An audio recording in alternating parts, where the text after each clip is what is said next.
They killed, give me Isaiah 14 and 21. They did the same thing to my people. So you said that they put millions of my people. Yes, you said so.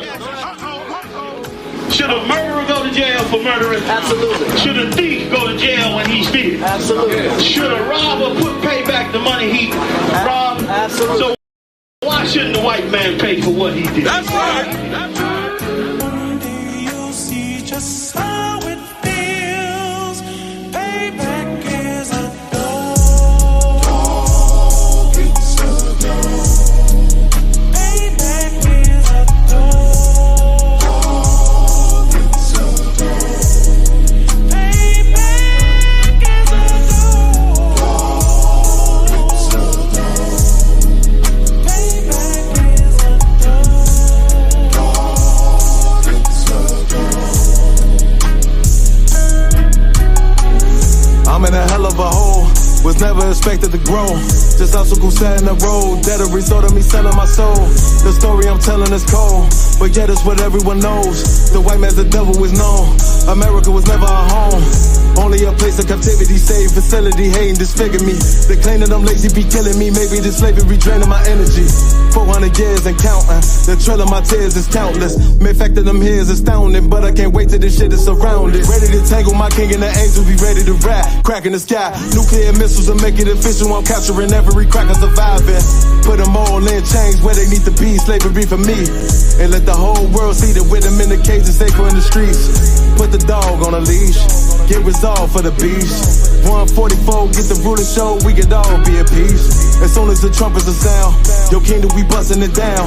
The only way justice is found, the time for your judgment is now. You see just how it feels. Payback is a dog. It's a dog. Payback is a dog. It's a dog. Payback is a dog. It's a dog. Payback is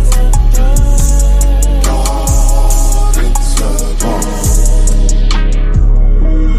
Look, ain't no remorse in my blood, Slim. It won't be no compromise. Now it's time to feed the worms. Watch his body turn to flies. I clutch iron while you trust the lies. The next Glock I buy gon' be Gen 5. I get it customized. And sending shots off like farewell. Praying payback come back around like a carousel. Still remember your Honda's words ringing in my head like bells. Said you in this body, you fit a Lord, fuck the cartel. Triangle choke, apply pressure to the game like I did Vondale. Payback's a bitch in a dress, she a bombshell. Revenge is served cold, I just hope they making oxtail. Glock fresh out the box, I swear it got that new car smell. Made myself a target in the world of mad shooters. That was designed fast for our babies to pass through it. And the day of our king's reign, I'll be overzealous. They bought my jealous, I bought brand new parabellums. You see just how it feels. Payback is a dog. It's a dog. Payback is a dog. It's a dog. Payback is a dog. It's a dog. Payback is a dog. It's a dog.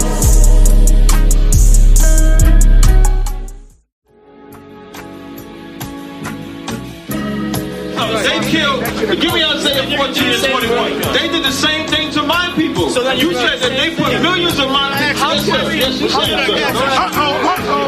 Should a murderer go to jail for murdering? Absolutely. Should a thief go to jail when he steals? Absolutely. Should a robber pay back the money he robbed? Absolutely. So why shouldn't the white man pay for what he did? That's right. That's right.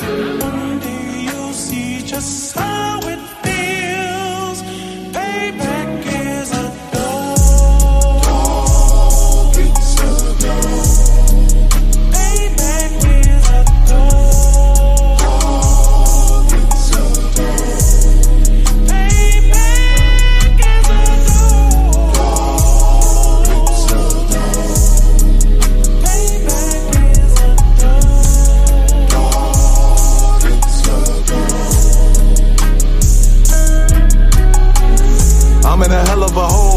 was never expected to grow. Just obstacle sat in the road, that a result of me selling my soul. The story I'm telling is cold, but yet it's what everyone knows. The white man's the devil is known. America was never our home, only a place of captivity, safe facility, hating disfigure me. They claim that I'm lazy, be killing me. Maybe this slavery draining my energy. 400 years and counting, the trail of my tears is countless. Main fact that I'm here is astounding, but I can't wait till this shit is surrounded. Ready to tangle my king and the angels, be ready to rap. Crack in the sky, nuclear missiles and make it official. I'm capturing every cracker surviving. Put them all in chains where they need to be, slavery for me. And let the whole world see that with them in the cage and safer in the streets. Put the dog on a leash, get resolved for the beast. 144, get the ruler show, we could all be at peace. As soon as the trumpets are sound, your kingdom we busting it down. The only way justice is found, the time for your judgment is now. Do you see just how it feels? Payback is a dog. Dog is a dog. Payback is a dog. Dog is a dog. Payback is a dog. Dog is a dog. Payback is a dog. Dog is a dog. Look, ain't no remorse in my blood slim. It won't be no compromise. Now it's time to feed the worms. Watch his body turn to flies. I clutch iron while you trust the lies. The next Glock I buy gon' be Gen 5. I get it customized. And sending shots off like farewell. Praying payback come back around like a carousel. Still remember your Honda's words ringing in my head like bells. Said you in this body, you fit the Lord, fuck the cartel. Triangle choke, apply pressure to the game like I did Vondale. Payback's a bitch in a dress, she a bombshell. Revenge is served cold, I just hope they making oxtail. Glock fresh out the box, I swear it got that new car smell. Made myself a target in a world of mad shooters. That was designed fire for our babies to pass through. In the day of our king's reign, I'll be overzealous. They bought my jealous, I bought brand new parabellums. Do you see just how it feels? Payback is a dog. Dog is a dog. Payback is a dog. Dog is a dog. Payback is a dog. Dog is a dog. Payback is a dog. Dog is a dog.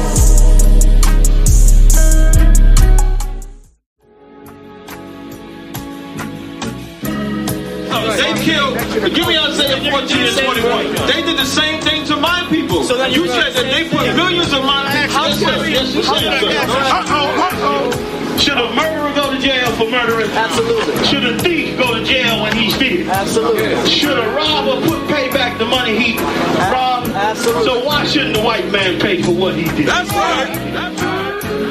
Do you see just how it feels? Payback is a dog. Dog is a dog.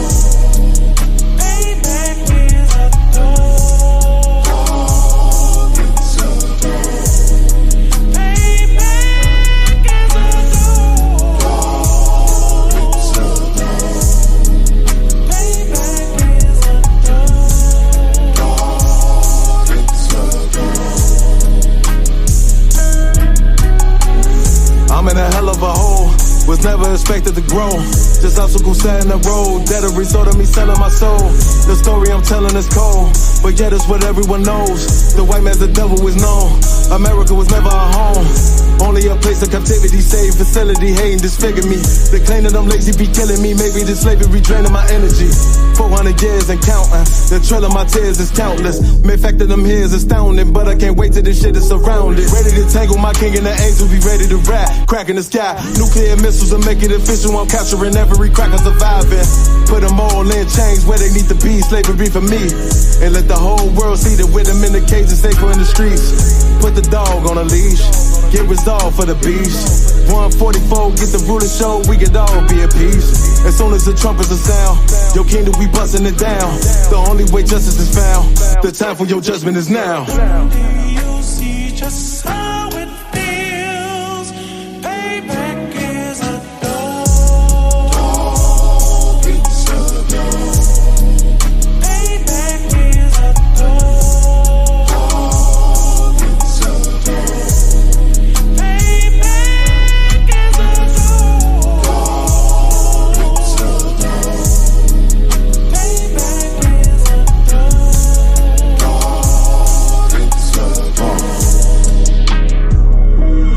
Look, ain't no remorse in my blood slim. It won't be no compromise. Now it's time to feed the worms. Watch his body turn to flies. I clutch iron while you trust the lies. The next Glock I buy gon' be Gen 5. I get it customized. And sending shots off like farewell. Praying payback come back around like a carousel. Still remember your Honda's words ringing in my head like bells. Said you in this body, you fit a Lord, fuck the cartel. Triangle choke, apply pressure to the game like I did Von Dale. Payback's a bitch in his dress, she a bombshell. Revenge is served cold, I just hope they make an oxtail. Glock fresh out the box, I swear it got that new car smell. Made myself a target in the world of mad shooters. There was design 5 for our babies to pass through. In the day of our king's reign, I'll be overzealous. They bought my jealous, I bought brand new parabellums. someday you'll see just how it feels. Payback is a dog. It's a dog. Payback is a dog. It's a dog.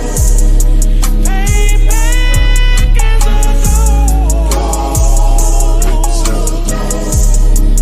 Payback is a dog. It's a dog.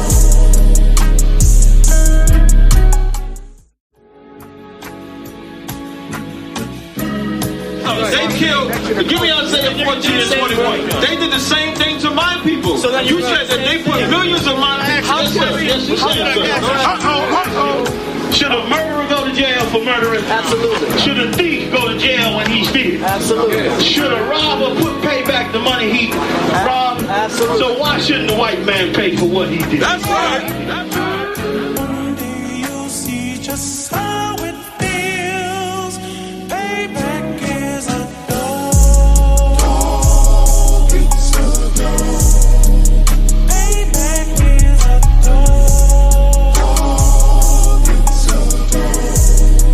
Payback is a dog. It's a dog. Payback is a dog. It's a dog. I'm in a hell of a hole, was never expected to grow. Just obstacle sat in the road, that a result of me selling my soul. The story I'm telling is cold, but yet it's what everyone knows. The white man's the devil is known. America was never our home, only a place of captivity, safe facility, hating disfigure me. They claim that I'm lazy, be killing me. Maybe this slavery draining my energy. 400 years and counting, the trail of my tears is countless. Main fact that I'm here is astounding, but I can't wait till this shit is surrounded. Ready to tangle my king and the angels, be ready to rap. Cracking the sky, nuclear missiles and make it official. I'm capturing every cracker surviving. Put them all in chains where they need to be, slavery for me. And let the whole world see that with them in the cage and safer in the streets. Put the dog on a leash, get resolved for the beast. 144, get the ruler show, we could all be at peace. As soon as the trumpets are sound, your kingdom we busting it down. The only way justice is found, the time for your judgment is now. Someday you'll see just how it feels. Payback is a dog.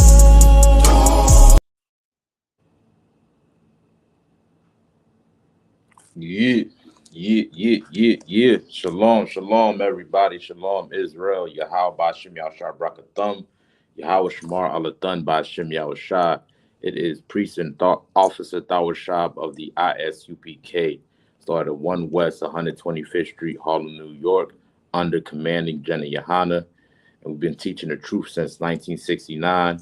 As you know already, if you don't know, every Tuesday is the Brotherhood class from 6:30 to 8:30, right? So we broadcast live from Orlando, Florida. So if you're in the Central Florida area, we out here in Hart Memorial Library. That's 211 East Dakin Avenue in Kissimmee, Florida. every single Tuesday from 6:30 to 8:30. All right. So it's the Brotherhood class. We're gonna go ahead and jump right into the topic for today. I want to give a shout out, man, to my main man, Trooper Canuck. Give it up, give it up. Trooper Yeah, Canuck how in the about you? Best building. out of rocket thought, sir. Shalom, y'all. What's going on, boy? All right. Shalom, everybody in the chat as well. All right. So for today's class, the topic I'm gonna dive into is do a little bit of story time about David and Saul. Right? We're gonna discuss that story of what happened within the history of Israel, right? And get the whole understanding behind it, you know what I'm saying, and how to deal with jealousy as well too. You know what I'm saying? Like that's the root of the issue between David and Saul, right? Which should have never happened within our nation, but being that it did happen, it was for our learning, something that we can refer back to and learn what to do and what not to do. All right, so we're gonna dive into that story. All right, so the first script I'm gonna start with. I mean, it's a lot of chapters that we're gonna have to get through. So I'm gonna kind of skim through a couple of chapters and just get like the bulk of the story, or the main parts of the story, so that way we can get a good amount done before the end of class. All right, so I'm only here for a short time, so I'm gonna speed up a little bit. Right, so if you could grab me First Samuel chapter 18 verse 6. Kind of one time.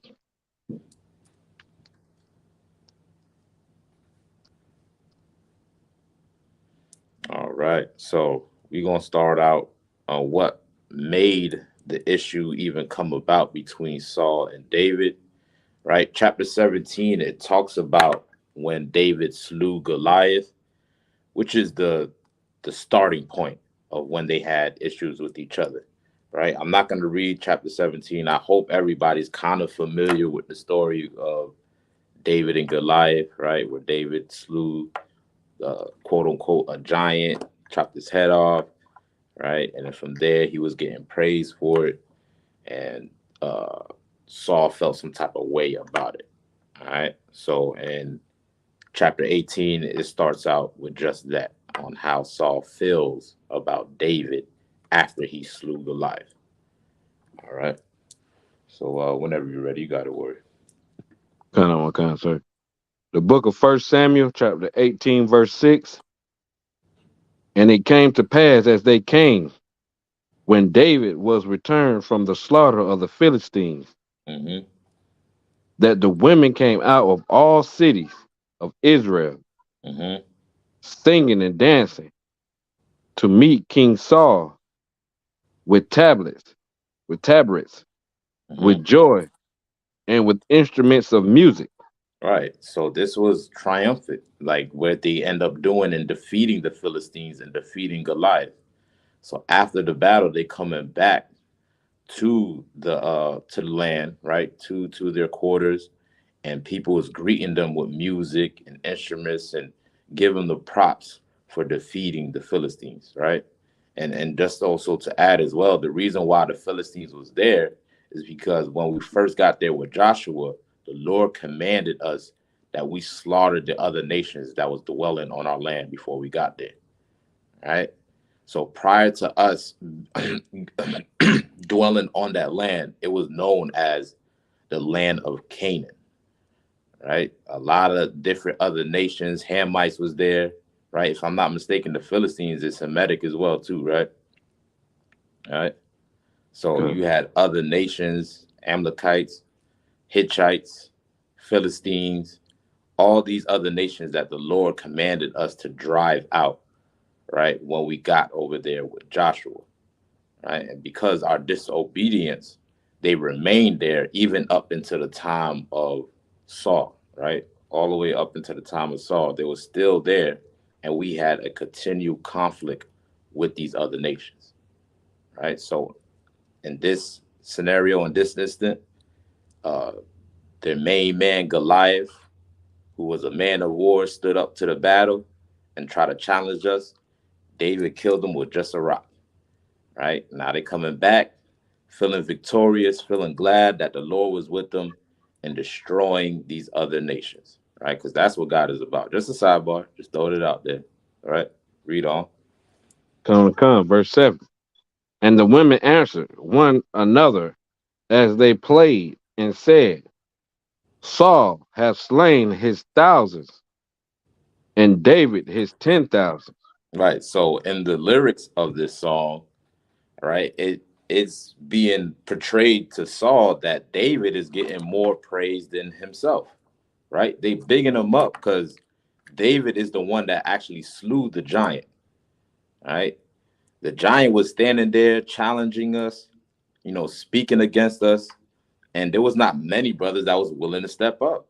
Right. Even Saul had to bribe a few brothers to be like, listen, if you get this done, I'll give you this, I promise you that, and all of that. Right. But David was the one with the spirit of God stepped up to the challenge, right, and killed Goliath. Right. And the word got out. They singing and dancing. The sisters are singing, right? They saying that Saul slew 1,000, but David, man, he slew 10,000, right? He's getting a little more props than Saul, right? And at this time, David was under Saul because Saul was the king of Israel at this time, right? David was a sheep herder, right? From the house of Jesse. Right? He didn't have no status. He wasn't even included in this battle. He only was over there at the battle with the Philistines to feed the brothers that was there. Right. But the Lord was with David.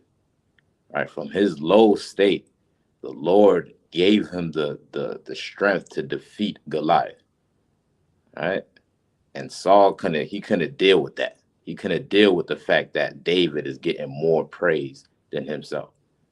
Right, read on. Come. And Saul was very wroth, and he saying, and Mm-hmm. Saul was very wroth, and the saying displeased him. Mm-hmm. And he said, They have scribed unto David 10,000, and to me they have scribed but 1,000. Right, he's like, man, they're talking about David 10,000, but only me 1,000. Right, he's getting jealous. Right, getting jealous over his brother. Now, David didn't do nothing wrong against Saul at this point. Even throughout the whole story, when we read along, David never did anything towards Saul. You know what I'm saying? But just because David was getting more glory and more praise than him, right? His pride within himself cannot accept that. Right. So he was angry about that. He was pissed off.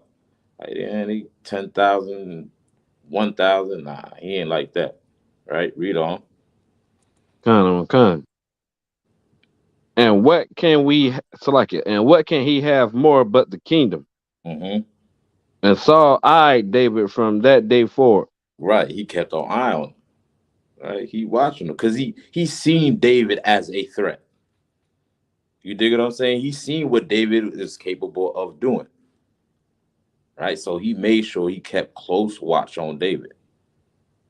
Right. Read on. Huh. Verse 10. And it came to pass on the morrow that the evil spirit from the power came upon Saul, Mm-hmm. and he prophesied in the midst of the house. And David played with his hand as at other times, and there was a javelin in Saul's hand.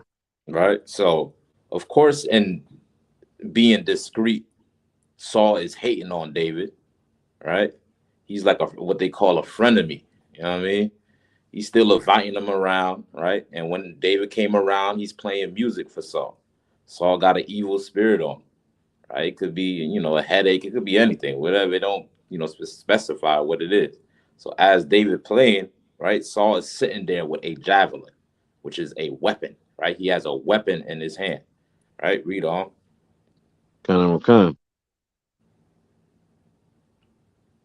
And Saul cast the javelin, for he said, I will smite David even to the wall with it. Right. So he threw the javelin, the weapon that he had in his hand, and threw it at David, right? For no possible reason. Only because David was getting more praise than Saul was. Now, this is something that we can often relate to today's time, to what we go through, right? Even in your personal life. It can either be with a friend, it can be with a relative, it can be even with your husband or with your wife or even with your children.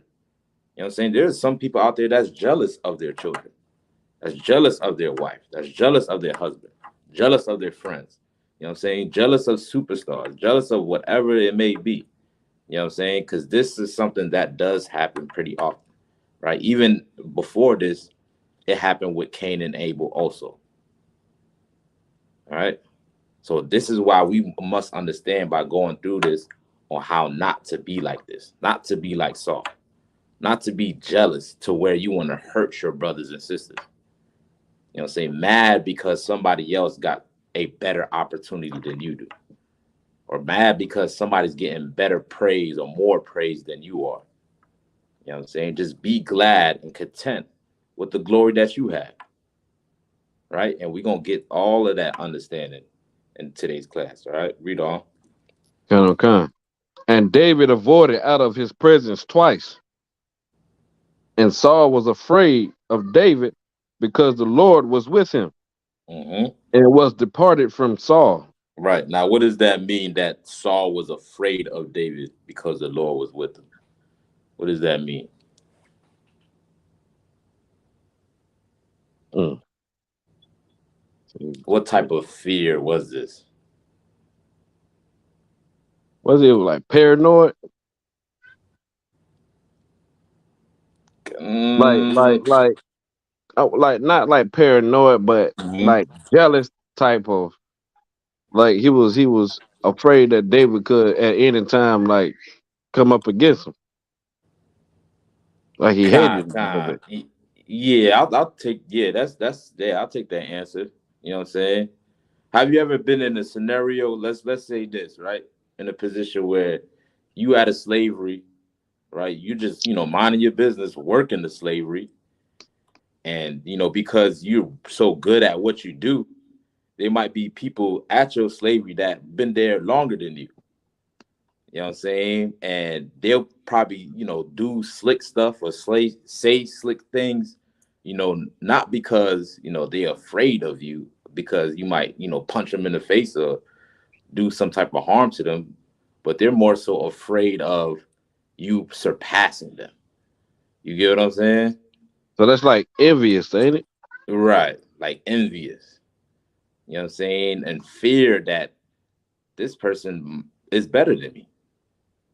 You know what I'm saying? This person actually could do a possible job, better job than me, and I'm gonna be out of my position. You know what I'm saying? And that's what Saul seen in David, right? He seen that the Lord was with him. But David don't want, but Saul ain't trying to give up his position. He is the king of Israel. But he's afraid of what David is capable of. You know what I'm saying? You understand? Huh. All right, read on.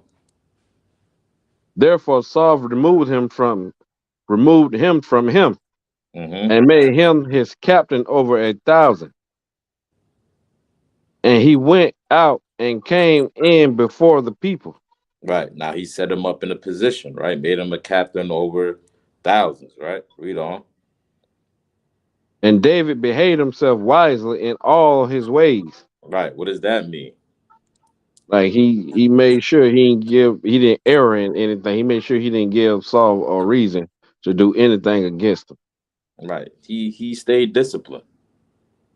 You know what I'm saying? He made sure that he, you know, kept a low profile, did what he had to do, and perform his duties at the best of his ability. Right? That's all David was trying to do. He was just trying to please the Most High by pleasing Saul. All right. There was no malice in what David accomplished. Right? The reason why David slew Goliath because he was coming against the army of the Lord. Right? And even after that, David did not go bragging himself. It was the people that was bragging about it. But Saul could not handle that. You know what I'm saying? Read on. Kind. And David behaved himself. Okay, so like verse 15. Wherefore, when Saul saw that he behaved himself very wisely, he was afraid of him. Right. David was on top of his grind. David was a focused brother. You know what I'm saying? And the more that Saul looked at him and perceived him, right, he was like, man, this dude might take the kingdom from me. This dude might do something that I'm not able to accomplish. Right? Read on. Kind.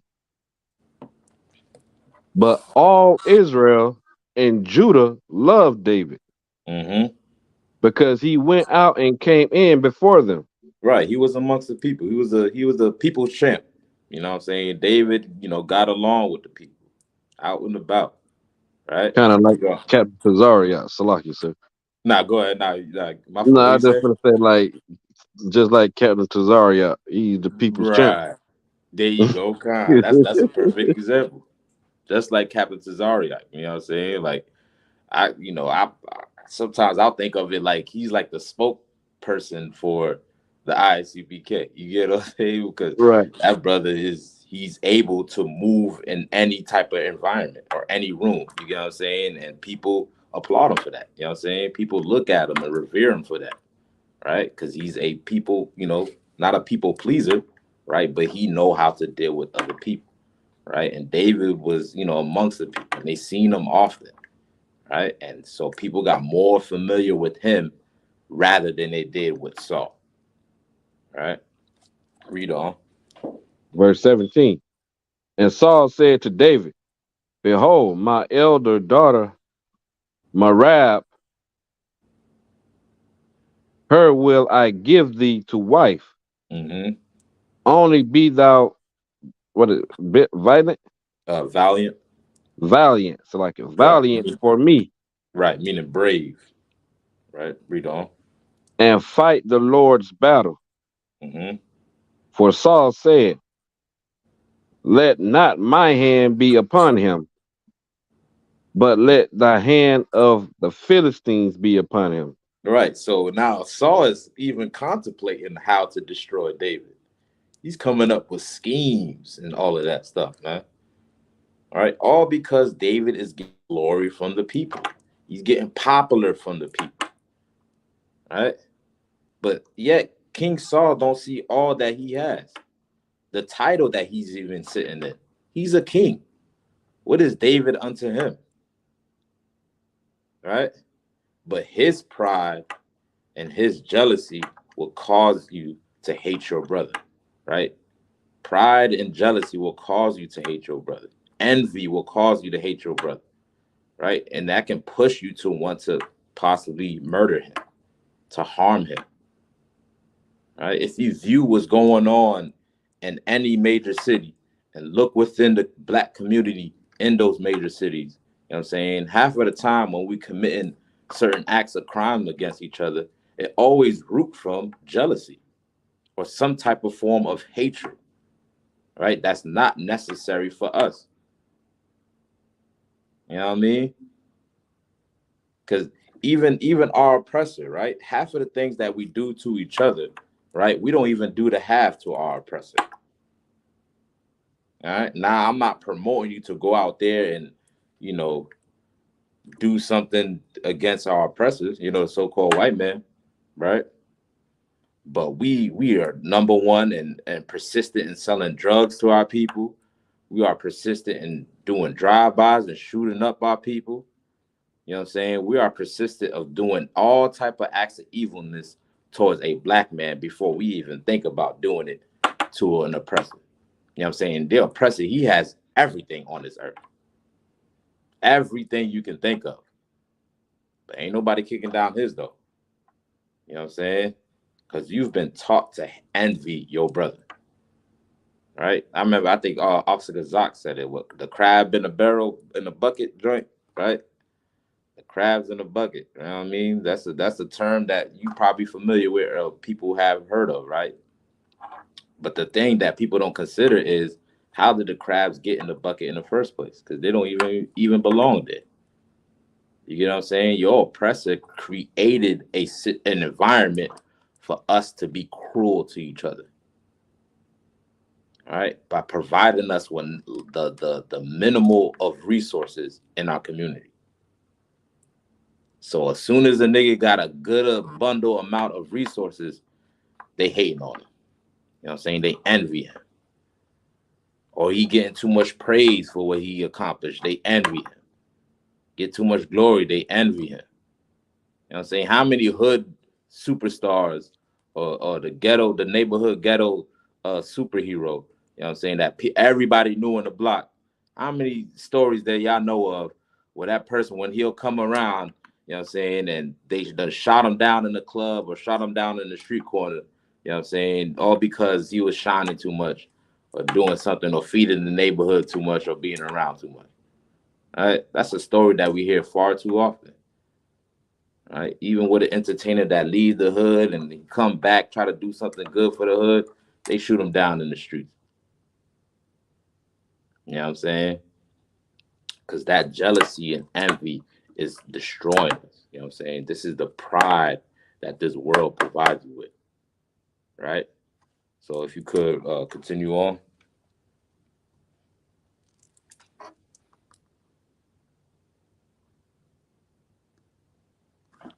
Trooper Canal, you got me on mute. You talking. Oh, Salaki. So yeah, I was on mute. Salaki. Yeah, no Verse problem. 18.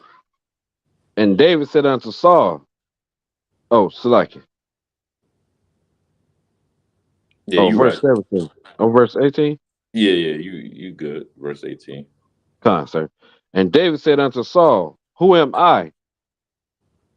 And what is my life or my father's family in Israel that I should be son-in-law to the king?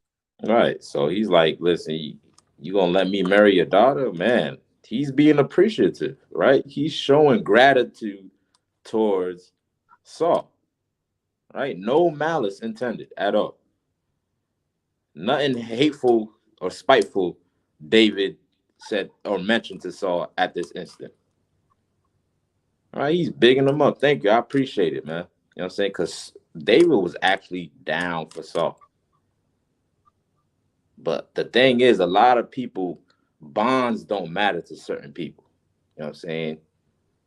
Their own individual gratification or their selfish ambition matters more than building bonds with another brother or sister. Right? Vanity can be more important than building bonds or holding on to a friendship towards a brother or a sister.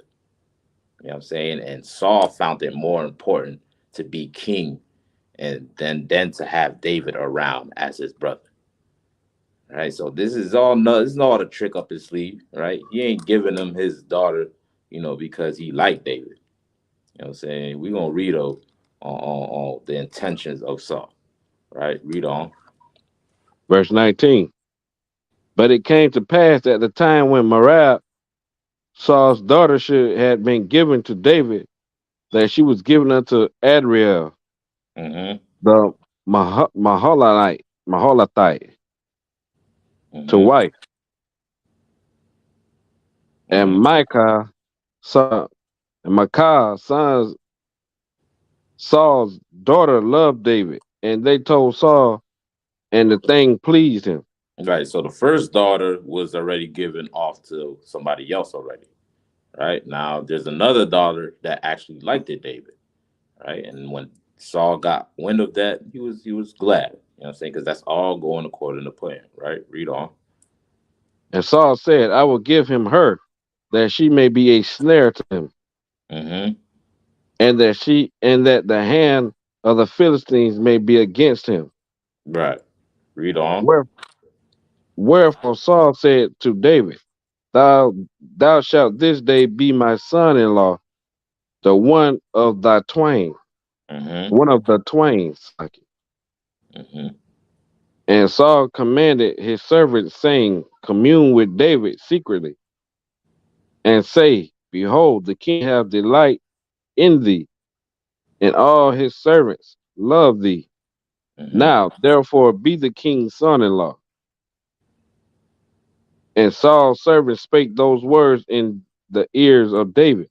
And Mm-hmm. David said, seemeth it to you a light thing to be a king's son-in-law, Okay. seeing that I am a poor man and lightly esteemed? Right. He was excited. He was excited to hear that Saul wanted him to marry his daughter. Right. Read on. Come. And the servants said, Salakia, and the servants of Saul told him, saying, on this manner spake David. And Saul said, thus shall ye say to David, the king desired not any dowry, but Mm-hmm. an 100 foreskins of the Philistines. Right. So the part of his plan, right? The reason why that he said that she shall be a snare unto him, because this is part of his plan, right?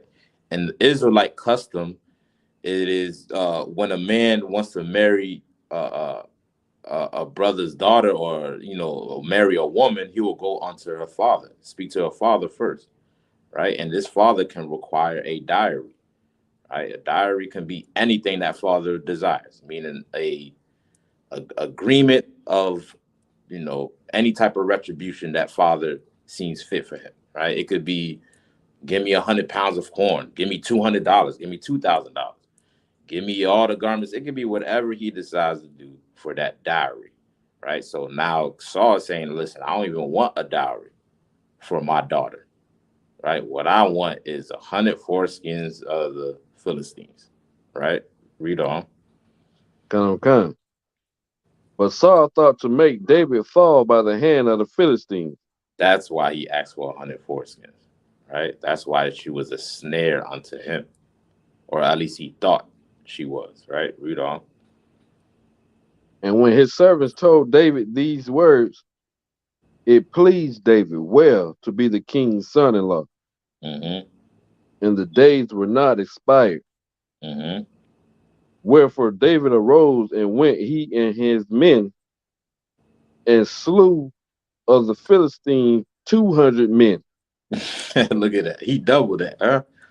Right? Read on. And David brought their foreskins, and they gave them in full tale to the king, Mm-hmm. that he might be the king's son-in-law. Mm-hmm. And Saul gave him Michal, his daughter, the wife. Mm-hmm. And Saul Saul saw and knew the Lord was with David. Right. That's a tongue twister, ain't it? Saul. Right. But yeah, with God, after he did that, he was like, yeah, it's official now. I tried to jam him up with 100 foreskins. Here he coming back, happy as could be, ready to marry my daughter with 200 foreskins. You know what I'm saying? You know why? Because the Lord was with David, right? The Lord can choose whoever he wants to choose, right? Because the Lord decided to raise this brother up doesn't take away from the greatness that you have, or doesn't take away from the position that you have. Or if the Lord decided to bless this sister or bless this brother, that doesn't take away from what you have. You know what I'm saying? That's their glory that the Lord provided them with, right? You have your glory, right? Be content with what you're put in, right? The position you're in. Be content with that. You know what I'm saying? This is probably somebody that's out there with far more worse, right? But whatever you have, that's what the Lord seemed fit for you to have, right? And what the next man or woman has, that's what the Lord seemed fit for them to have. You dig what I'm saying? All right. Con. So the Lord chose David, a low class man, a damn sheep herder, and made him out to be a king. You know what I'm saying? That's because the Lord was with them, right? The same thing with Cain and Abel. right? The Lord was with Abel. Now, that doesn't mean that the Lord wasn't going to no longer be with Cain anymore. He just preferred Abel over Cain, right? Abel gave a more honorable sacrifice. Just preferred Abel over Cain, right? What's going on, War Shalom, Yabashukta? Hey, Shalom, so you how about Shunya Shabbat? Salaki, I think I got something going on. All right, no sweat, no sweat. There's a little feedback. All right, just let me know when you get it together. But yeah, you know what I'm saying? The same thing with Cain and Abel, right? Abel gave a more honorable sacrifice, and the Lord rose Abel above Cain. You get what I'm saying? Even with Jacob and Esau, right? Esau was born first. They were twins. Esau was born first, right? So by default, he get the inheritance. Right? He was given the birthright, right? But the Lord chose Jacob, the second born, the one that came after holding on to the heel of Esau. You get what I'm saying? The Lord can choose whoever he wants to choose. That's no knock on anybody. You know what I mean? If he's successful in this, that's because the Lord want him to be successful in that. All right? Read on.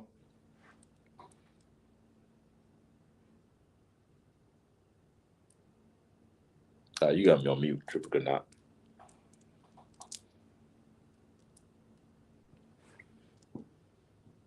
If you can hear me. Sorry, so my bad. Nah, no sorry. Okay. I think we had 29 first, so like 28. And Slakia. First Samuel chapter 18, verse 28. mm-hmm. And Saul saw and knew that the Lord was with David, Mm-hmm. and that Michal, Saul's daughter, loved him. Mm-hmm. And Saul was yet the more afraid of David. Right. Like, man, the Lord is definitely with his brother.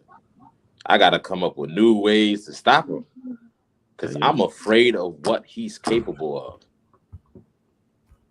All right. Read on. And Saul became David's enemy continually.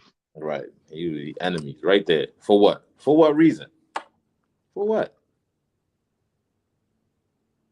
It was something pointless that they had beef over. But his pride got to him. Right? And he started to be jealous over his brother. All right? Read on. Then the prince of the Philistines went forth.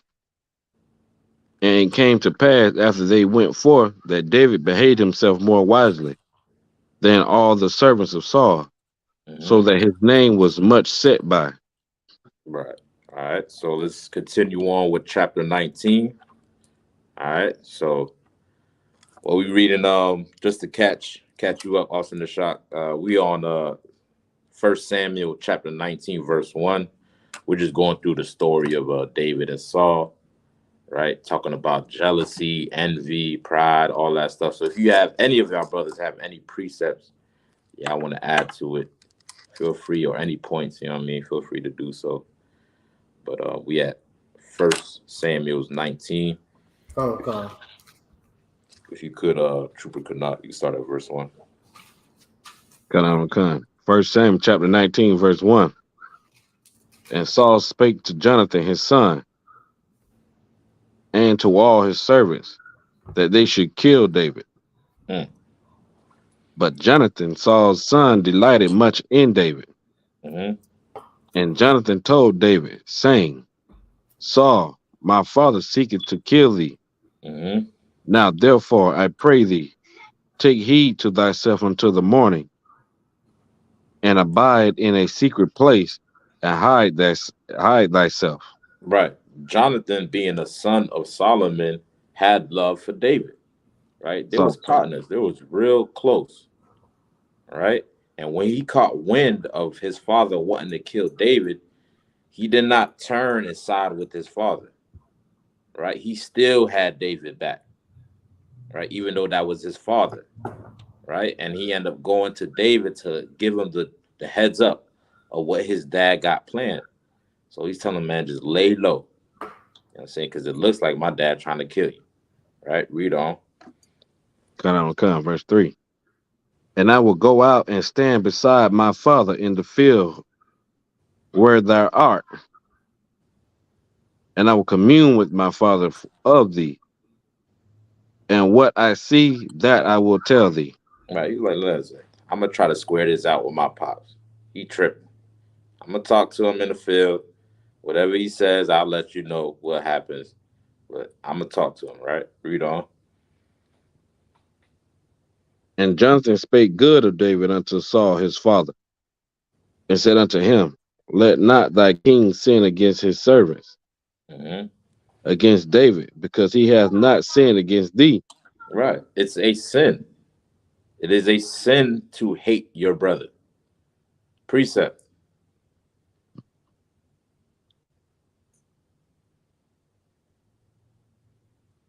Precept. How do we know it is a sin to hate your brother without a cause? Like in this scenario. Does the law tell us to love one another? What's the precept? What's the law? Love thy brother as thyself. what's the chapter, the verse? You know what I mean? The book? You know what I mean? Well, where does it say that? I think it's in Exodus.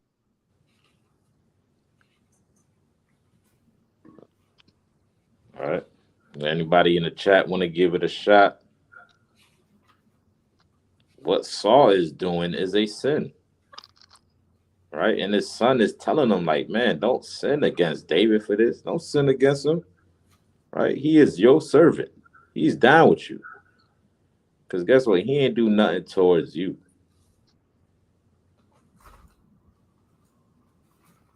Anybody know?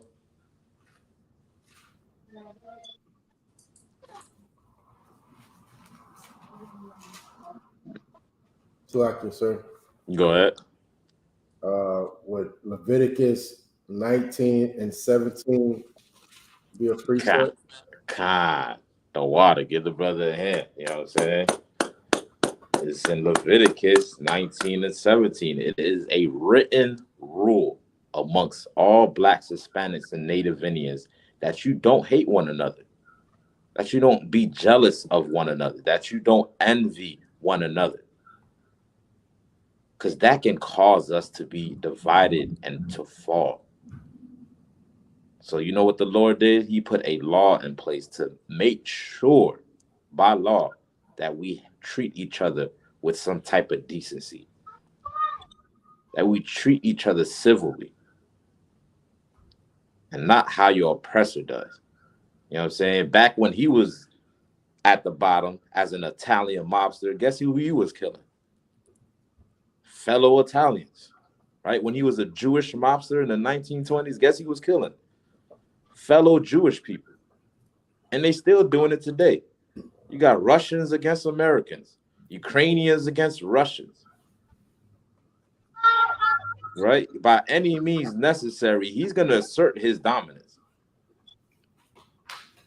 like a vile beast that he is. You know what I'm saying? But the Lord made us civilized. He made us decent human beings by giving us these laws. And being jealous of a brother just because he has something greater than you, guess what? You are sinning against the Most High. Right? You may not have even done any act, right?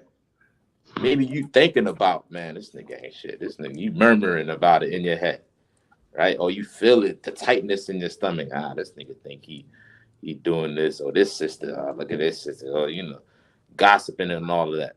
Guess what? You are guilty then.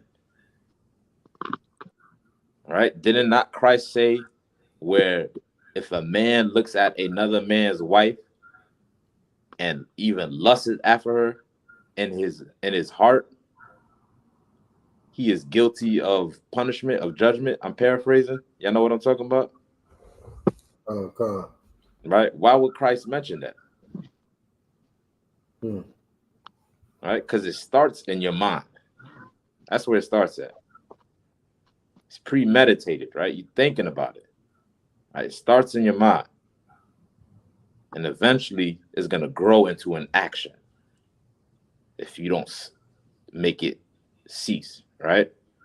Well, it's the same thing when it comes towards dealing with a brother or a sister, right? Any ought that you have, you should do what? What should you do if you have an ought against a brother or sister?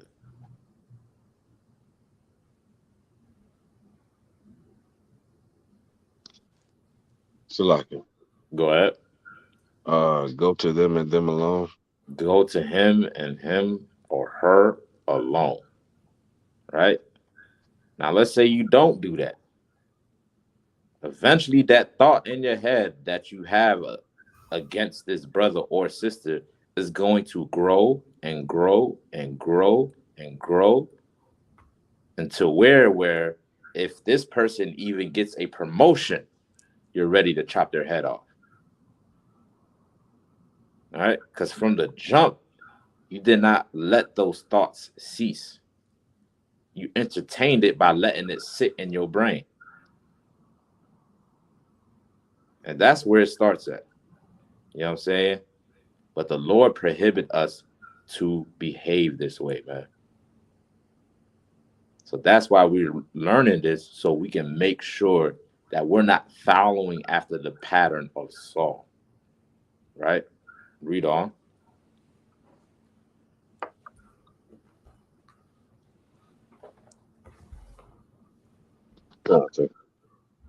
And Jonathan spake, Salakia, for he did put his life in his hand.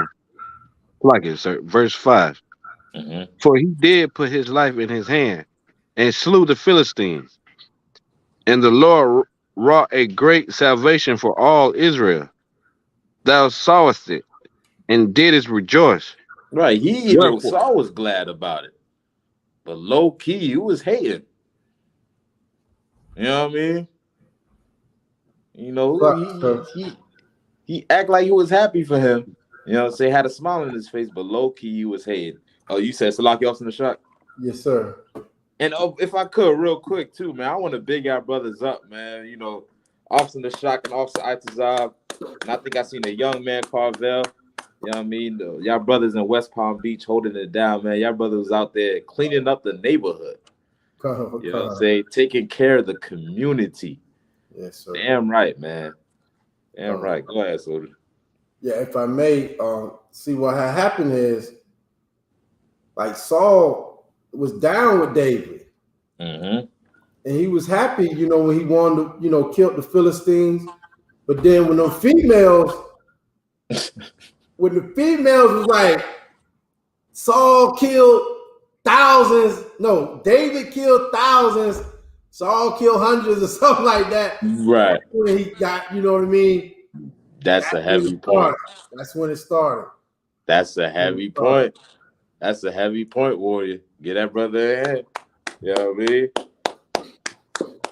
This brother Saul feeling insecure over a woman, over a female. You know what I'm saying? Seeing how David getting all the tail, getting all the praise. You know what I'm saying? He feeling real small, extra small as a man. You know what I'm saying? When that should be none of your concern. Right? If you a man, you should know that you're able to get something out there. Something out there is for you. You know what I'm saying? You shouldn't be mad at somebody else or what they have. All right? But Saul was so self-indulgent, you know what I'm saying? He needed all the praise. You need everybody to look at him and be like, me. I'm doing good. I'm the one. You know what I'm saying? He wanted that. Always want to be looked at as top dog from all the sisters so they all can, you know, love him. You know what I'm saying? But guess what? There's always somebody out there that can outdo you. Now, just because they can outdo you doesn't mean you should make them your enemy. If I may. That's just the ability that they was blessed with. And you should thank him for that. Because it's not only a glory unto him, it's also a glory unto you. It's going to benefit you in the long run. You know why? Because it's going towards the nation. You get what I'm saying? David slew them Philistines for the nation, not for his own glory, for the people of God.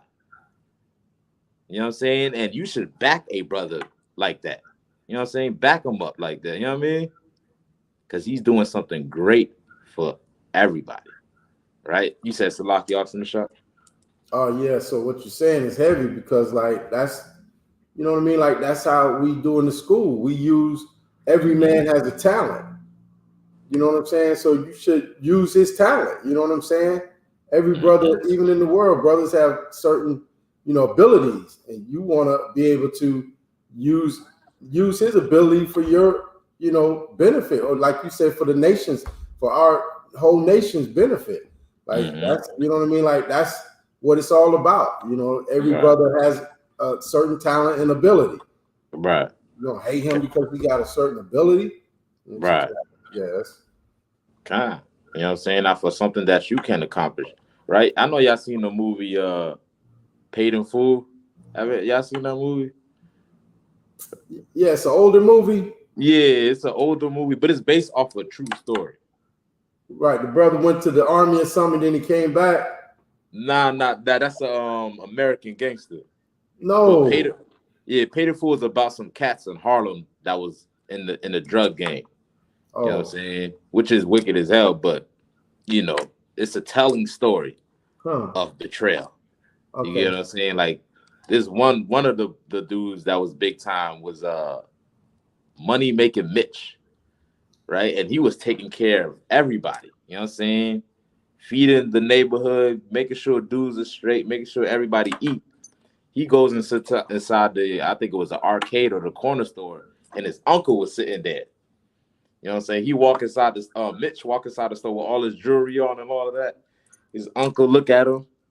You know what I'm saying? Money Making Mitch. You know what I'm saying? Looking at him like, let me get some money. You know what I'm saying? Mitch was like, I ain't got no money and all that. You know what I'm saying? But he was hating on him because this brother was outshining him. You know what I'm saying? When Mitch was actually trying to put the uncle on. Trying to help him out. Yeah, man, move this, do that, so you could be shining too. You know what I'm saying? But his uncle was a drug head. He actually did the drugs. And then the seller, now I'm not promoting drugs, but I'm just showing you how he became jealous of, of Mitch because he was outshining. And this is something that's relevant to us to this day in our community. Nigga get too much glory, get too much money, shining too much. Which, however he gets it, you know what I'm saying? If he gets too much of it, guess what? It comes with hatred. It comes with envy. That's what power breeds. All right? That's what success promotes. Envy and hatred and jealousy, but only for the weak. The weak like Saul. Niggas who small-minded and prideful. Right? Read on.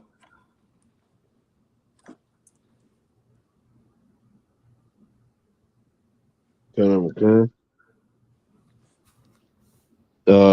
Ending of verse 5. Wherefore then wilt thou sin against innocent blood to slay David without a cause?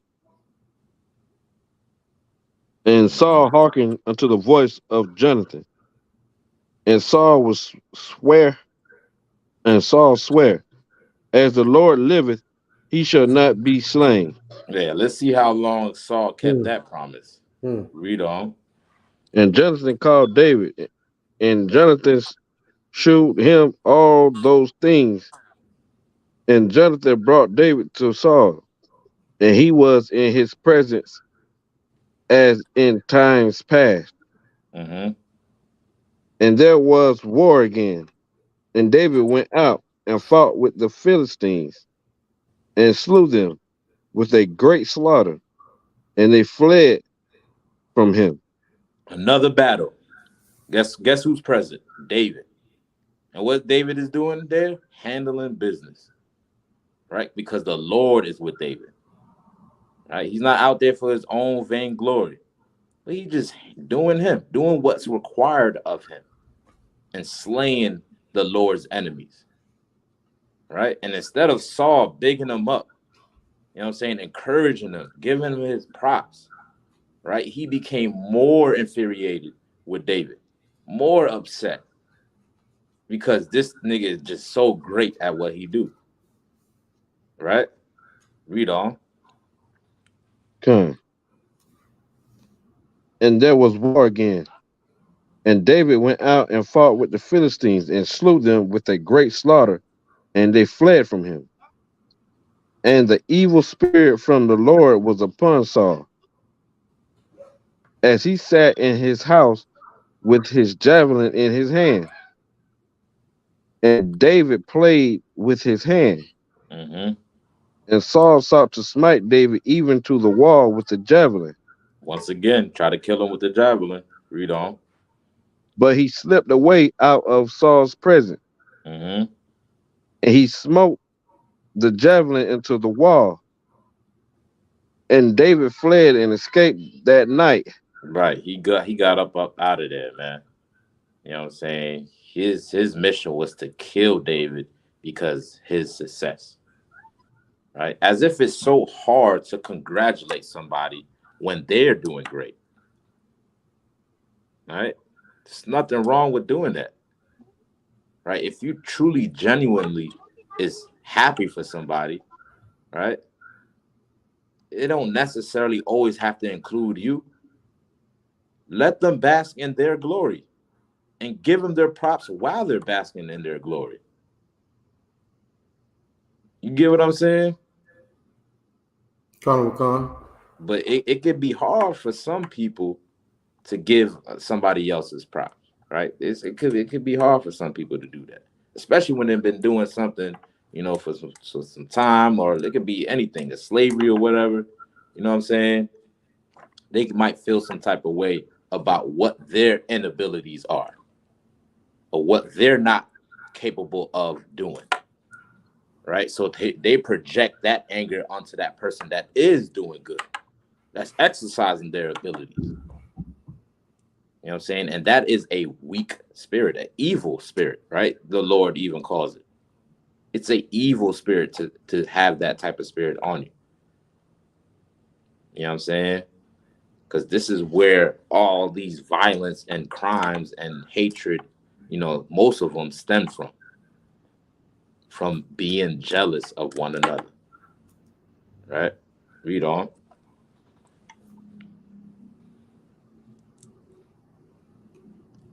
Okay. And Saul also sent messengers unto David's house to watch him and to slay him in the morning. Mm-hmm. And Michal, David's wife, told him, saying, If thou save not thy life tonight, tomorrow thou shalt be slain. Mm-hmm. So Michal let David down through a window, and he went and fled and escaped. And Michal took an image and laid it in the bed and put a pillow of goat's hair for his bolster. Right. So Saul set some, he's the king now. So he set some hitters after David at his own house. You know what I mean? All right. And the daughter caught wind of it, and David got up out of there again. All right. The Lord spared him once again because the Lord was with David. He would not allow Saul to have his hands to harm him, right, in this dispute. He always made sure David was straight.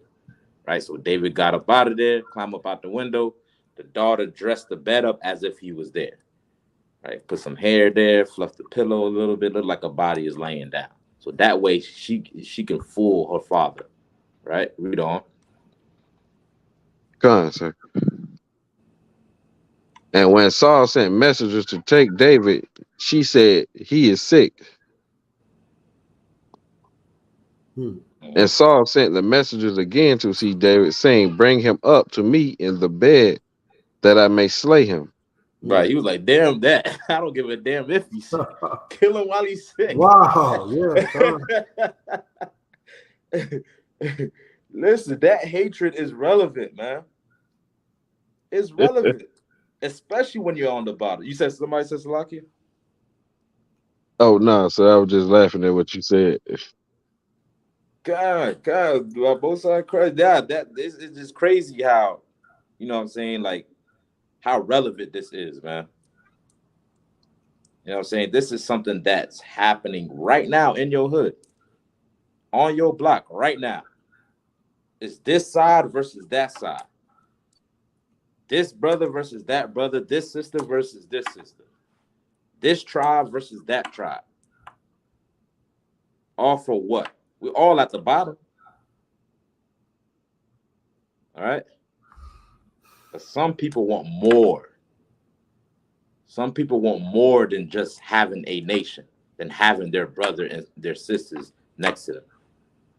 Some people need that attention, right? That gives them that rush. That makes them feel satisfied inside. Some people need to have all the resources and leave nobody else with nothing. That's what makes them feel satisfied.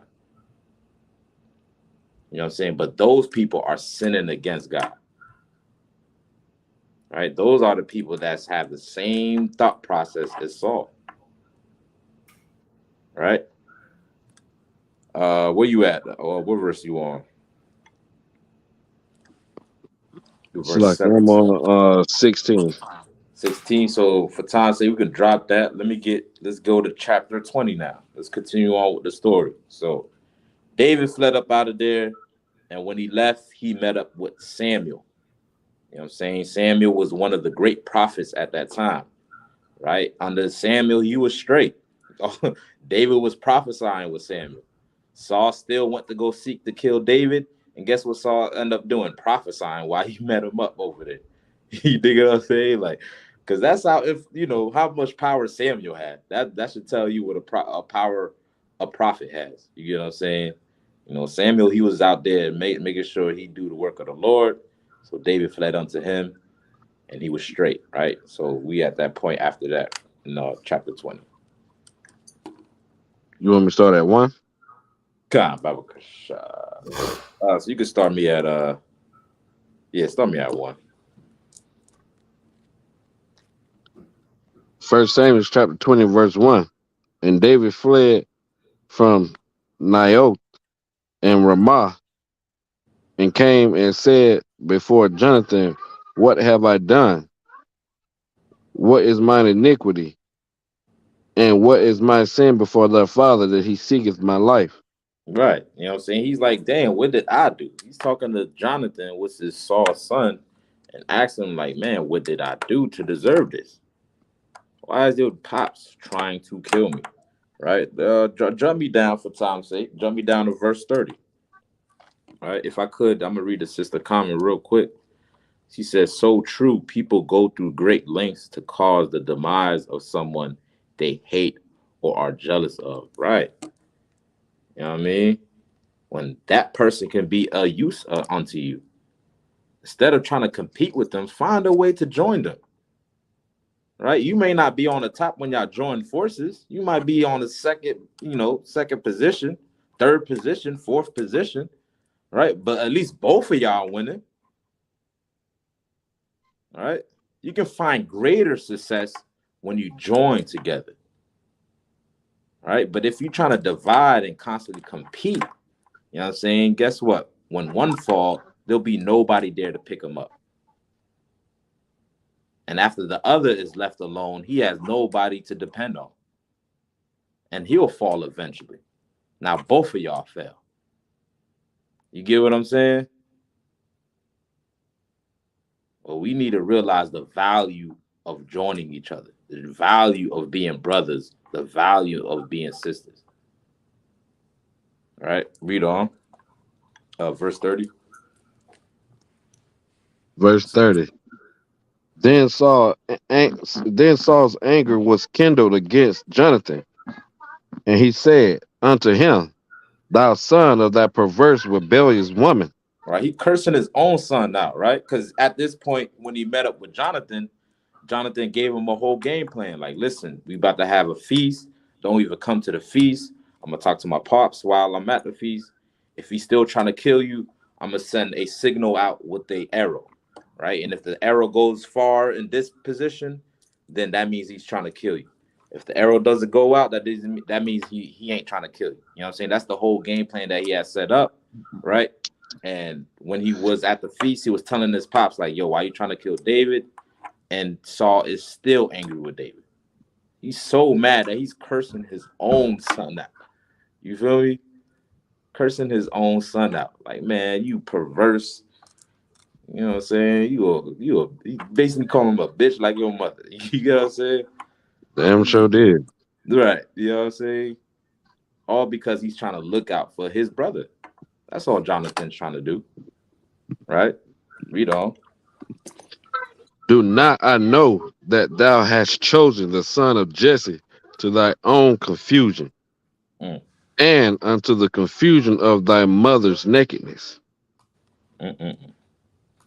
For as long as the son of Jesse liveth upon the ground, thou shalt not be established, nor thy kingdom. Wherefore now send and fetch him unto me, for he shall surely die. Right. You know how ridiculous this is, too? Like, we're in the midst of war at this point, too. We got the Philistines on our land we trying to drive out, other nations, the Hittites and all these other nations. And here we are, worrying about what the next man is being glorified about. Worried about what he got and what he's capable of doing. You know what I'm saying? While we being, surrounded by all our enemies, we create enemies within our own. You get what I'm saying? That is counterproductive. All right. The greater enemy is these Philistines, not David. That's the greater enemy here. The greater enemy is these other nations, not your brother. Your brother is not your enemy, man. These other nations are. And they have far more than what your brother has. The little that he seemeth to have and that he, has and shines with, guess what? Your oppressor has 10 times more. And you know how he got it? By killing you. That's how he got it. Your brother got it because he probably worked hard to get it. Your sister got it probably because she worked hard to get it. You know what I'm saying? So your enemy got it through murder. But there is no conflict with him. Right? There's no pressing up against him. You're teaching, not only are you destroying yourself from within, but you're teaching your enemy something. Right? That's what you're basically doing. You're teaching them, like, listen, if I get a couple of them and give them a more wealth than everybody else, right, it will cause more confusion within them. That's what it teaches them. Right? This is not the time for us to have conflict with each other. We at war right now. And all these petty differences, we have to put them aside. These jealousies and envies, that whatever you mad about, you know what I'm saying? Make sure you go to your brother, go to your sister, him and her alone, and hash out your differences, right? Somebody said Salakia, my bad. I can make after the shot. If I may, sir. Get down, word. So in verse 31, where it says, thou shalt not be established, nor thy kingdom. So he's saying, like, because he's basically, sounds like the whole story, the whole thing is he doesn't want David to be king. So he's telling Jonathan, as long as this guy's around, he has more chance of being king than you do. So basically, God. In the earth, you need to kill this guy. Right. I just wanted to make sure that's, you know what I mean. And it sounds like the Sadducees and Pharisees, when they said, if we leave him alone, people will believe on him. Right. You know what I'm saying? God. It's kind of same thing. Same vibe. Nah, God. But even at this point in verse 31, he's speaking more directly to Jonathan. Right? He's letting him know, like, you're not going to have a kingdom. Right. Right? Because as a prince, right, it's it's by, default, that eventually the prince will rule after the king. Right. And oftentimes the prince will be the king's son. Right. And being that Jonathan is King Saul's son, he's like, you know what? I'm gonna cut you off. Right? You're not on my will. You're not getting an inheritance. You know what I'm saying? I'm cutting the phone bill off. I'm doing all these things. You feel me? All because you're friends with that nigga. You know what I mean? Upset just because he's looking out for his brother. Yeah. Jonathan was doing the right thing, man. Come You know what I'm saying? But you're exactly right. Just like the Pharisees, boy. Just like the Pharisees. You know what I'm saying? And if you fast forward to today, guess what? The Pharisees are the religious leaders of today. And who are the religious leaders? The Christian church. And they hate everybody. They make sure they get all the glory. Right. Everybody praise them. Right. That's why they make sure you at the bottom. They need to have that Gucci suit. You know why? You know why they need to have that Gucci suit? That Gucci suit tells them that they're better than you. Wow. You know what I'm saying? And as long as people is praising them as such, guess what? They'll continue to buy Gucci suits. Because out of jealousy of envy of what you're able to accomplish if you ever were to leave their church. If you ever were to come together and build with your own and come into the truth, guess what, man? Your pastor ain't trying to go for that. He ain't gonna have no more Gucci suits. He ain't got nobody to stun on. Come. You know what I'm saying? Wow. He needs somebody to look down on. You know what I mean? And Saul was in that same type of vibe, man. So if we could continue onward, or unless you had anything else in the shop. No, la, sir. The water. All right. You continue onward. So like I say, if I may, Get down, soldier. I was going to say, if Saul was smart, he would be lucky to have a warrior like David on his side, because he really got to go to war. Right.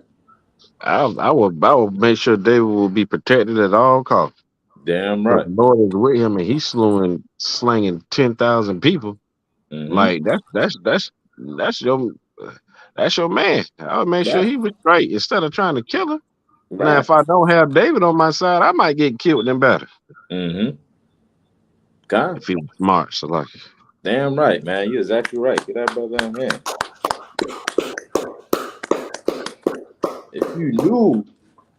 If only you knew that it would have been better to join with your brother instead of gangbang or do drills or shoot up your brother, you know what I'm saying, that it will be a benefit unto this nation. All right. And I want to mention too, I know I'm, being long-winded, you know what I'm saying? We got much to go over, but I do want to mention, because that's a heavy point that the brother brought out, you know what I'm saying, that we don't give each other the benefit of the doubt. All right. Like, we brush each other with a broad brush. You know what I mean? Like, we have one viewpoint on each and every black man. Right? And why am I saying that? Right? For example, have you ever been outside, right? Now, maybe this not have happened to you, or it has happened to you, or whether or not, it's all good. We're all fighting and learning, right? You've been outside, and all of a sudden you see a group of black people outside, and they out there loud, hanging, chilling, just doing them, minding their own business. And a thought comes to your mind. Niggas over there, goddamn. Yeah. Niggas over there, you know what I'm saying? Because we view each other that way. You get what I'm saying? Like, we look at each other with a broad brush. You know what I'm saying? And that stems from the years of oppression that we went through. Not giving each other the benefit of doubt. Maybe they're not trying to be loud, to be obnoxious and disturb everybody. Maybe they're just enjoying themselves. Maybe they just want to have fun. Maybe they're having a long day and this is a family member they haven't seen in a while. Right? I mean, your oppressor can do it. They have fun and do barbecues with each other and hang out with each other. Right? But when black people do it, you know what I'm saying, we have a stigma that we abide by as well too. You know what I'm saying? But we have to cleanse ourselves and realize that how we responded to each other is nothing new. And the only way to fix it is to learn from our mistakes, the mistakes of King Saul. Right? So you continue onward. Verse 31. Let me just read these real quick. Also, Yawasat said that's why it's a church on every corner. Damn right. They compete against each other for money and influence. Right. You know what I mean? The sister said, we help push the stigma the white man has placed on us. Damn right. Right? You got it, Warrior. Come. For as long as the son of Jesse liveth, it's like verse 32. And Jonathan answered Saul his father and said unto him, wherefore shall he be slain? What hath he done? And Saul cast a javelin at him to smite him, whereby Jonathan knew that it was determined of his father to slay David. All right, it was official there. There was no way of getting through to Saul. He even tried to kill his own son. So Saul was like, Jonathan was like, all right, man, it's official. There's no way I can change his mind. All right, read on. He's like, this nigga crazy. This nigga tried to kill me. Right. God, you got Verse it. 34. Mm-hmm. So Jonathan arose from the table in fierce anger and did eat no meat the second day of the month, for he was grieved for David, because his father had done him shame. Right, man. He felt, ashamed about it. Like, here's my brother. The nigga I mess with. You know what I'm saying? My father's trying to kill him for no reason at all. You know what I'm saying? And that makes him look bad as well, too. You a father of a sucker. You a son of a sucker. You know what I'm saying? Your father can't take another man getting more props than him. And that just made Jonathan feel ashamed, man. You know what I'm saying? So let's jump down to chapter 21 for time's sake. You start me at verse 1, Baba Kasha. 1 Samuel chapter 21, verse 1. Then David came to Nob, to Amalek, the priest. And Amalek was afraid at the meeting of David, and said unto him, why art thou alone, and no man with thee? And David said unto Amalek, the priest, the king hath commanded me a business, and has said unto me, let no man know anything of the business whereabout I send thee, and what I have commanded thee. And I have appointed my servants to such and such a place.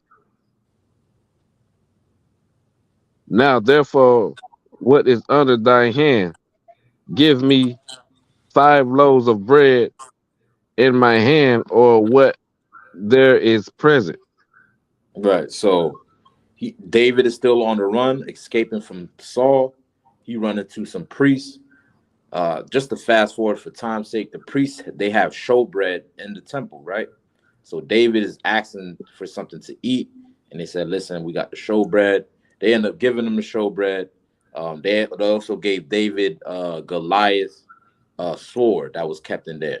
You know what I'm saying? Because David had no weapon with him, right? And then when Saul caught wind of that, or actually one of the servants of Saul was there, told Saul about it, Saul went over there and killed all the priests. You know what I'm saying? That's how bad. That's crazy. That's how upset and jealous he was over David. You know what I'm saying? He went over there and killed the priests of the Lord. You get what I'm saying? Because nothing would quench his thirst until this nigga was dead. Nothing. He was tunnel vision on killing David. You know what I mean? Right? So just to fast forward, jump me to chapter 24, verse 1, Baba Kasha.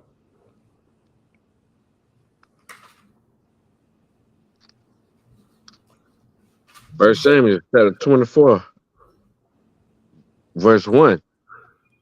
And it came to pass when Saul was returned from following the Philistines that it was told him, saying, Behold, David is in the wilderness of Engedi.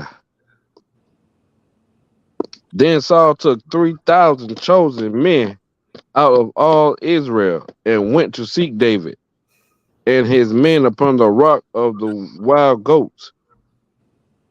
And he came to the sheepcotes by the way where was a cave. And Saul went in to cover his feet. Mm-hmm.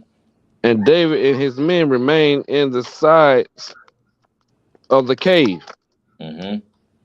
And the men of David said unto him, Behold, the day of which the Lord has selected, sir. That's what.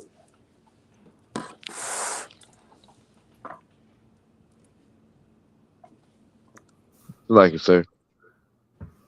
God, no sweat, you got it. And the men of David said unto him, Behold, the day of which the Lord said unto thee, Behold, I will deliver thy enemy unto thy hand, that thou mayest do to him as it shall seem good unto thee. Then David arose and cut off the skirt of Saul's robe privately. Right.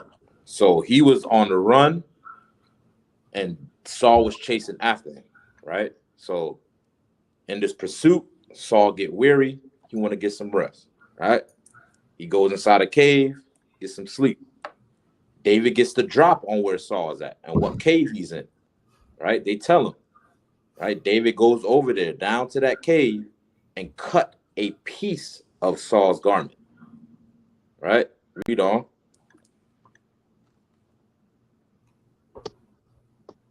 And it came to pass afterward that David's heart smote him because he had cut off Saul's skirt. Right. He felt guilty about doing that. You know what I'm saying? David in his righteousness, right? Like the Bible refers to him, a man after the Lord's own heart, right? Felt guilty for even cutting the garment, the piece of a garment off of Saul's skirt, right? Or would you know, not an actual skirt what niggas wear today, but his garment, you know what I mean? And he just felt guilty about that. Right? That's how much value we have to perceive each other as Black man, Hispanic man, and Native Indian man. All right. Each and every one of us is the Lord's anointed, or at least have the potential to be. All right. When you shoot him down in the streets or sell him drugs or stab him up, you stunt his growth and living out his full potential. All right. Didn't not the Lord forgive you for what you did? So why aren't you able to forgive your brother? All right. So maybe the Lord should kill you then too. All right. So that's what David understood. He understood mercy, understood forgiveness for his brother, even though he was trying to seek his life. Right? Read on. Or anything y'all brothers want to add too. I don't mean to be long-winded, but continue on. Come. Verse 6. And he said unto his men, The Lord forbid that I should do this thing unto my master, the Lord's anointed, to stretch forth my hand against him, seeing he is the anointed of the Lord. Right. Seeing that he is the anointed of the Lord, David felt guilty about that. Because guess what? At one point, the Lord was with Saul. Hell, he chose him to be king. All right. But the Lord neglected Saul and chose David. That just happened to how it ended up being. All right. But Saul didn't want to let that go. And then it grew and grew and grew and escalated until where it was damn near this tribe versus that tribe. Benjamin versus Judah. Right? Saul crew versus David's crew. That's where it ended up becoming. All because a small matter of jealousy. Right? I think the scriptures mentions in James that don't you know a little spark unto gasoline can I think it's in James where it says about controlling your tongue, where it says a little spark unto gasoline can make a great fire. I'm paraphrasing, right? Just something small can grow into something big. It can explode into something big if you don't check it at the door, right? Check your spirit if you're walking around jealous of somebody, or jealous of what somebody else has got, right? Why can't you be content of what you have and what the Lord gave you? Be content with your glory, because that's what the Lord seen fit for you. If you have an issue with it, don't take it up with that person. Take it up with the Lord, because he's the one that seen fit for you to have that, not him. All right? Don't let jealousy drive you, right? But continue on.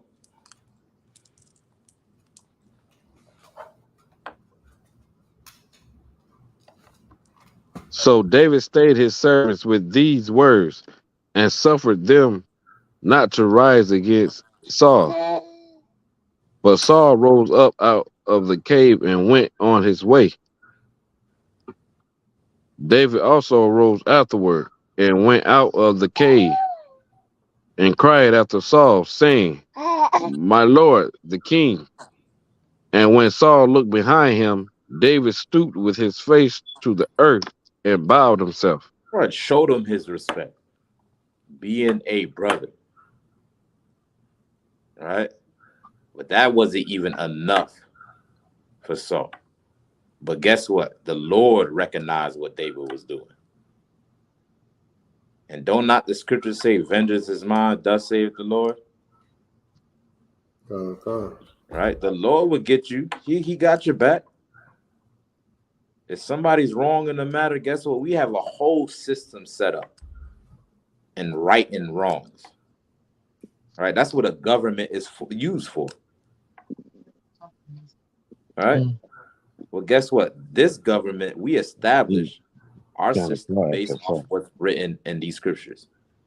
If you have a problem with somebody, you just go to them and them alone. If that don't work, guess what? You get two or three witnesses. Take them to counsel. All right? You get somebody in the outside that can work it out. If that don't work, you tell the heads of the congregation. If that don't work, that person got to leave. All right? Because everything that we do is based on brotherhood. That should be the number one factor within our communities, man. Taking care of one another, loving one another. And success will come after. All right? Read on.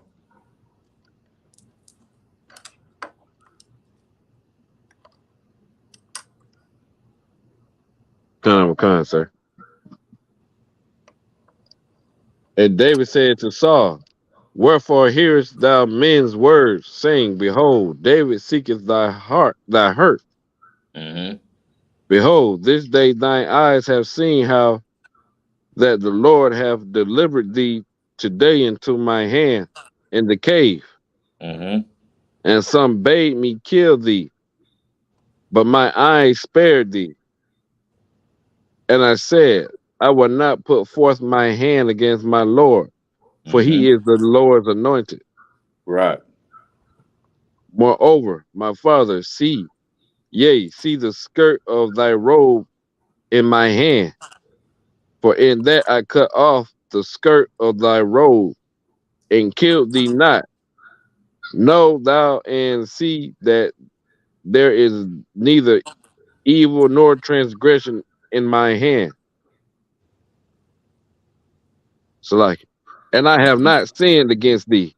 Yet thou huntest my soul to take it. Right. Read on. The Lord judge between me and thee. He does And what?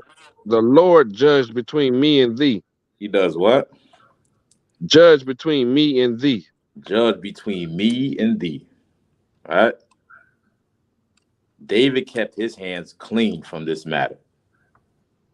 Even if Saul kept on trying to escalate it time after time after time, when they finally got near to each other, David didn't even want to do it, man. All right. David didn't even want to do it. You know what I'm saying? Because he understood that the Lord was over all of us. Right? And he chooses who he wants to choose. He takes out who he wants to take out. And if there's an issue that, that's amongst us as a people, the Lord will get rid of it. Trust me, you cannot survive in here in the Isupk without brotherhood or without sisterhood. Eventually, the Lord will weed you out. You get what I'm saying? Come. And then with this, and if we spread that amongst the nation, guess what? We'll be able to weed out the tares. Weed out the ones that's not meant to rule with our King Yahweh Shah. Go ahead, Austin the Shah. Nah, just real quick. So that's what you're saying. That's it. Because even in the world, we're dying the way we are because we ain't got no brotherhood. Mm-hmm. Like they can shoot us in the streets and nothing happens. Chinese people got brotherhood because they can't do that to Chinese people. Mm. I mean, there is Chinese on Chinese crime. They hate each other. They a family, they got family problems. But when the stuff go down, they know, somebody outside your family, that's an act of war. You know what I'm saying? So, they got each other's back, and that way we don't. Damn right. Damn right, man. You don't even understand what this brother just said. You at war, black man, Hispanic man, Native Indian man. You're at war. When somebody outside of your family attacks your home, it is an act of war. So you got to understand which battlefield that you're going to have to face. Your brother is not your enemy. We're all being attacked. All of us. But you have to realize who is the greater enemy out there, man. You know what I'm saying? That's a heavy point. So for time's sake, right, I'm going to drop the story. I want to grab some precepts that go along with the story of what we read. If I can grab me real quick. 1 John chapter 3, verse 12, Bible Kashah.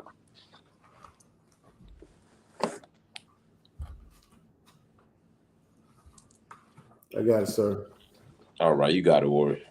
So, the story goes, y'all can read it for yourselves throughout Samuel, that, they end up seeing each other again. David did not kill him, and at the end of it, Saul died. There you go, end of story. And the Lord rose up David to be king and mighty. You get what I'm saying? The Lord had David back because he was not jealous. He was not small-minded over his brother. All right? If you envy your brother, the Lord is not with you. So if you got that, you go ahead, Warrior. Yes, sir. The book of 1 John, chapter 12, chapter 3 and verse 12. Not as Cain, who was of that wicked one, and slew his brother. Right? What did Cain do? Slew his brother. Right. He slew his brother. Right? He killed Abel. You know what I'm saying? Because of what? Because he was chosen above him, preferred above him.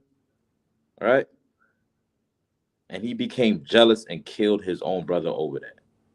Right? Read on. And slew his brother. And wherefore slew he him? Mm-hmm. Because his own works were evil. Because of what? His own works were evil. Now, that is the key point that you have to take away. All right? He slew his own brother because the insecurities in his own self. Because his works was evil. Instead of doing what's right, like his brother, and following and patterning himself after the footsteps of his brother. All right? He messed up and did the wrong thing. You know what I'm saying? And discontinuing this evil by slaying Abel. All right?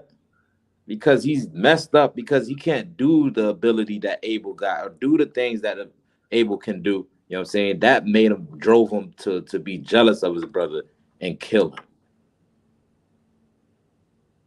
All right. Well, guess what? Somebody has to be over somebody. Somebody's going to be greater at something that you do. If he's over you, if he's above you, if she's over you as your parent or above you as, you know, something or whatever it may be, well, guess what? The Lord put them there. The Lord placed them there for a reason. If you focus on doing what's good, like being a brother and being a sister, guess what? The Lord will raise you up too. All right. Everybody get their turn. All right. Today's for me to be praised. Well, guess what? Tomorrow will be for you to be praised. We all get our turn. All right. But in your patience, don't let it build up anger to want you to drive you to kill your own kin, right? Your own race. Like Cain and Abel did, right? Read on. Come. Verse 13. Marvel not, my brethren, if the world hate you. Right. You can drop that right there. And let me get Ecclesiasticus chapter 11, verse 11, Baba Kashah. 11.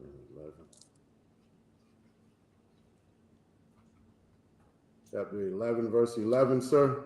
Khan, Baba Kashah. Okay. The book of Ecclesiasticus, chapter 11 and verse 11.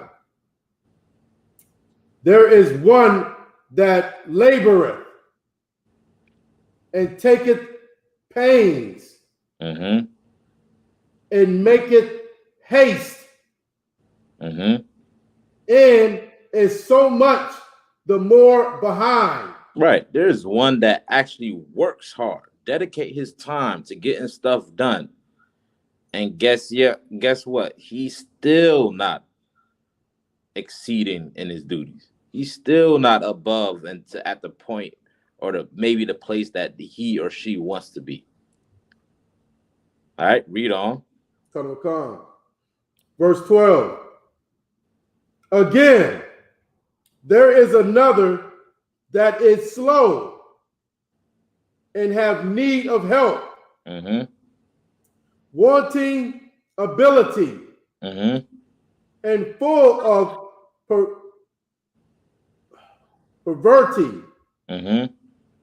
Yet the eye of the Lord looketh upon him for good. Right. And there's the opposite. There's something contrary to that. You have one that's working hard and that has not found success yet. And there's one that just, did something minor. They do it once a week. They don't work as hard as you do. Right. But yet they still found greater success than you found. You know why? Read verse 14. Come. Ecclesiasticus 11 and 14. Prosperity and adversity, life and death, poverty and riches come of the Lord. Come from who? The Lord. Why did that person find success? Come of the Lord. The Lord. That's why. Right? Time and chance happens to all men. Right? It's not him that willeth or not him that runneth. But it's because the election of the Lord. I'm paraphrasing. You know what I'm saying? It's the Lord that decides. All right? Just be satisfied with what the Lord provided you with, because it all came from him. Your prosperity, your downfalls, your good times, your bad times, all came from the Lord. Whatever you have, appreciate that. Show gratitude unto that. And maybe the Lord might give you some better success. But if you focus on him and focus on what the Lord provided you with, right? Rather than focus on what the next man got, guess what? You will never succeed. You will never succeed if you focusing on what the next man is doing, watching his pockets, right? Hating on him, murmuring on him, talking down on him, all because he's doing something good. You'll never succeed, man. You will never feel accomplished. You just become more insecure until you become miserable. And that misery gonna drive you to harm somebody. All right? We all have a role to play. Just play yours well. All right? Drop that. Let me get this last one. Let me get Philippians chapter 2, verse 3.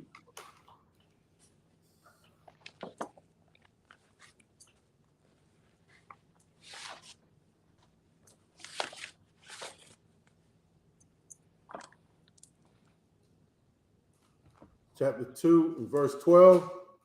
Verse 3, Baba Kasha. Come.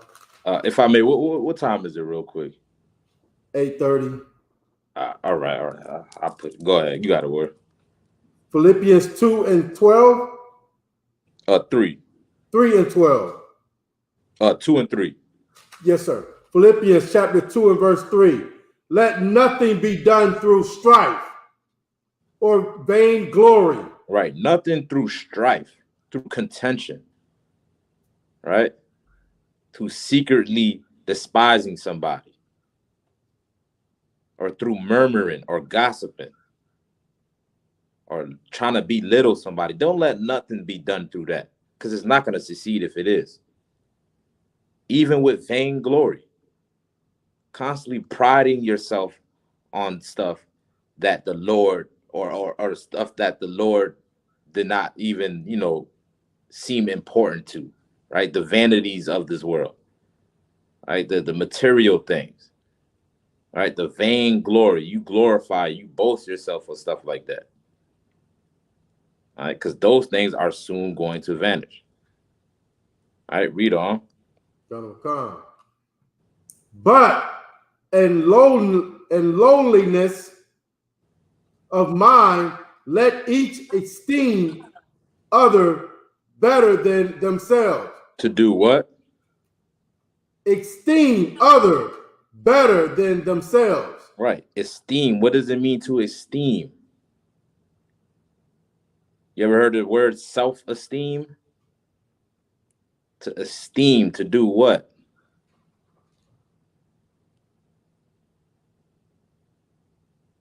Go ahead. To lift up your brother. There you go.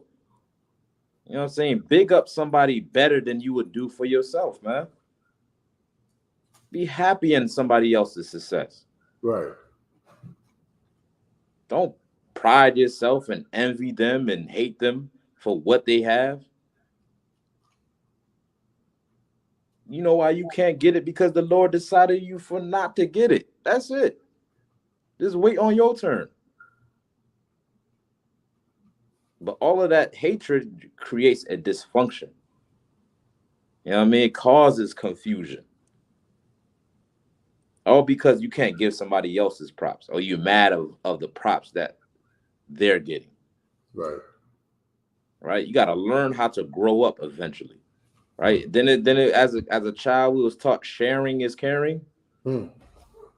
Right? Okay. Allow somebody else to get attention at one point in your life. Maybe you're not always the most important person that's in the room. All right? Big them up in their achievements. It could be anything. Your husband get another rib. Man, big that man up. You know what I'm saying? Don't be jealous over that nigga. All right. Maybe your son is more studious in the work, man. Big up your son, even though you're his father. Right? Maybe somebody's ranked under you and they're doing a lot more work than you ever would be doing. Big that person up, man. Whatever it may be, man, big each other up more than you would ever do for yourself, man. Because we're not looking for our own glory. Everything we do it for the glory of the Most High. All right, and with that, Big up, awesome the shop, man. Big up, not everybody in the chat, man. Class will continue on the same channel. Make sure y'all subscribe, man. Isupk Orlando Baba Kashad. All right, make sure y'all tune in tomorrow. Awesome the shop will be on. And with that, man, shalom, Israel. Shalom. So Yahweh Shem Yahshua Barakatah. Yahweh Shem Yahshua Barakatah.